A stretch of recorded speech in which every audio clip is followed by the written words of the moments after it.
Quick, when you hear the word Arby's, what's the first thing you think of? That's right, One Piece. What was once the butt of many a joke has taken the internet by delightful surprise.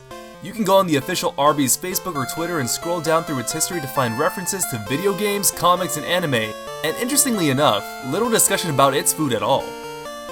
Before any of this, the Arby's pages contain exactly what you think a fast food chain would have on their social media. Pictures of their food in a quirky, aka cringy, attempt to coerce you into spending your next lunch hour at their fine establishments. Take a look. I think we found the perfect curly fry. It's about time Curly Fries got their own app. I only have fries for you.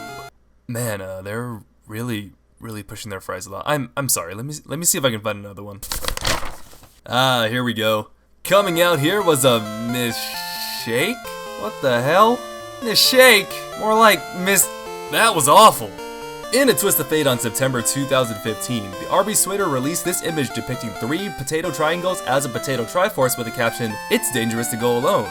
Take this." Everyone looked at it and kinda went, "Hey, I know what that is." Turns out, the head of the Arby's marketing team, Josh Martin, didn't want to just advertise their food on their social media, which is what all of their competitors do. They wanted to engage people in their interests instead, and they just so happened to focus on dweeb stuff.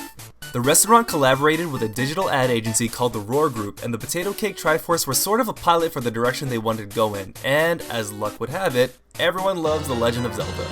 And that's why the ads have so much broad appeal. They're not actually trying to sell you anything. They're resonating with people's interests, and the focus becomes the brand, not the product. So the consumer ends up trusting the company's image regardless of what they actually sell. Kind of like how Apple focuses more on selling their lifestyle instead of their computers. The most important aspect of the marketing is that it targets just the right audience. For this, I want to introduce to you the power level meter. Over on the left is entry-level knowledge, or what you imagine confused parents to know about video games or those weird Chinese cartoons you keep watching. This part of the meter is extremely shallow knowledge of any given subject, like major symbols, characters, or information you could find on the SparkNotes page of a topic.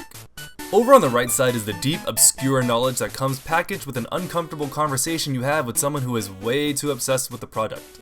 Yeah, I remember Kingdom Hearts from when I was a kid. I played it a lot. Oh yeah? Well, I played all the games and bought all the consoles just to know the story. I played the Japanese ones, and then I bet you don't even know about the secret movies at the end of each of the games. I do, because I'm a true fan. Every game doesn't matter. And that's why the Arby's ads are such a breath of relief. They hit the golden center of the scale that caters to fans of nerdy stuff without being too overbearing. For instance, this is the input for a Shoryuken using the standardized fist icon from Street Fighter. Most people on the left of the scale would look at this and probably think that it's a random assortment of symbols and maybe even get that it's from a video game of some kind, but people who have put in the time would recognize this as the special move. In this picture, we have a silhouette of Knuckles from the Sonic series against the background of Pumpkin Hill from Sonic Adventure 2 and Sonic Adventure 2 Battle. Fans of the series would recognize this as the stage with an unexpectedly catchy background theme, and it became ingrained in the community as one of the more familiar tunes. Arby's could have opted to make the ad based around Sonic himself, but chose to go for a secondary character with a relatively obscure reference, which allowed the advert to appeal to the more dedicated fans of the series. And now here's a picture showing Mario's hat and the caption reading, "Fueling up for a weekend with the Great Gonzalez." The Great Gonzalez is a reference to Paper Mario: The Thousand Year Door's 3rd chapter, where Mario is referred to by that very name. The media team could have gone with an infinite number of other, easier references, but chose this opportunity to show up their credibility by citing something that a lot of people actually just wouldn't understand. Honestly, I think Arby's has tapped into a goldmine, and I can't wait to see more of what they have to offer. Speaking of seeing stuff, I want to see your thoughts, opinions, and reactions in the comments section. Also, let me know if you want to hear my voice talk about anything else. I'm Dennis Tatal, and I'm out!